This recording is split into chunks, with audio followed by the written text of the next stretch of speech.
The White House is perpetrating a scam on the Beltway press corps, bragging about how much access Donald Trump gives reporters. The whole thing is a ruse, though, and unfortunately, it's another example of how key institutions of American journalism are lying down in the face of Trump's bullying, not even mustering a fight on behalf of transparency or in the name of maintaining their watchdog status for voters. Having dismantled White House daily briefings, a longtime hallmark of media access at 1600 Pennsylvania Avenue, the Trump team now has the gall to boast about how much FaceTime reporters get with the president. Press Secretary Stephanie Grisham, who has never given a briefing since being hired this summer and likely never will, bragged recently that Trump is so accessible that she doesn't know what any of the press could complain about. She contemptuously told Politico that President Trump communicates directly with the American people more than any president in history. The fact that the White House press corps can no longer grandstand on TV is of no concern to us. The media's supposed overflowing access to Trump comes from the useless sessions that regularly take place on the White House lawn, as a scrum of reporters shout questions at Trump as he prepares to board the Marine One helicopter. According to research compiled by Martha Joint Kumar, director of the White House Transition Project at Towson University, Trump surpasses his predecessors in holding these short Q. According to Kumar, the shouting sessions make up 60% of Trump's interactions with reporters, compared to just 17% of Barack Obama's.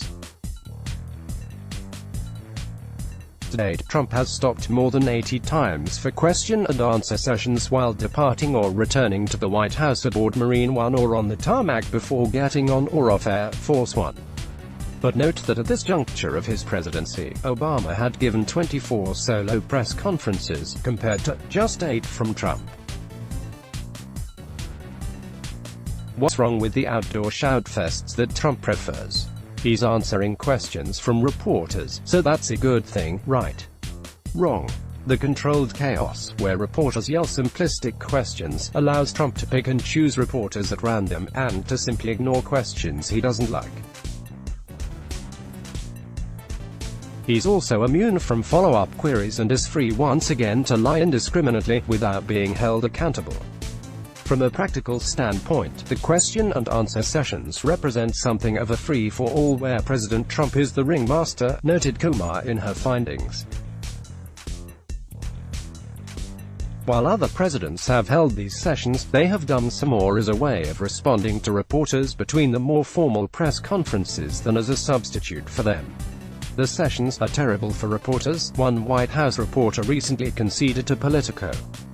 It is impossible to hear, have a substantive dialogue, ask a follow-up question or do any serious pressing of the president. It is a fucking circus. And that's exactly how Trump likes it. He grants access to the media completely on his terms, and often uses the sessions to bash reporters. And because the sessions are strangely covered as breaking news, the Trump lies are instantly boosted by the press, without providing proper context for them. Media Matters found that the press is particularly vulnerable to Trump's gaggle falsehoods, often amplifying his inaccurate claims without correction in cable news chirons and social media postings. In fact, roughly a third of the chirons the networks appended to those gaggles reference to false or misleading Trump statement, and 95% of those chirons did not dispute his misinformation, Media Matters' Matt Gertz noted. This accelerated strategy to choke off press briefings is part of a historic, incremental effort by the Trump administration to lock out the press, and, by extension, the public, from the government's official duties and business. Of course, the backdrop for all the phony access talk from the White House is the fact that the Trump team has eliminated daily briefings for the press corps, thereby unplugging the daily give-and-take reporters for decades had enjoyed with the White House press secretary. It was during those sessions, which had been televised for past 20 years, that journalists were allowed to pry at length into administration policy.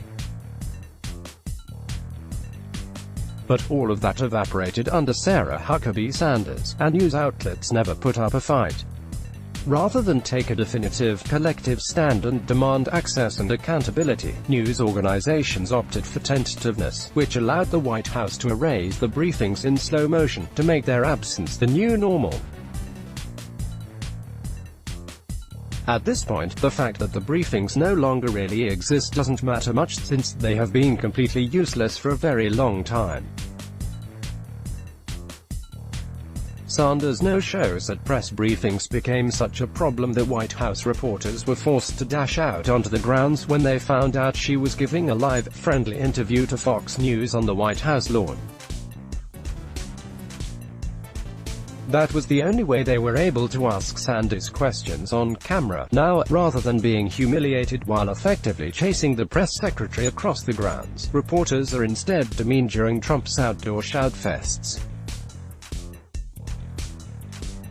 By the way, all of this was telegraphed at the outset of the administration.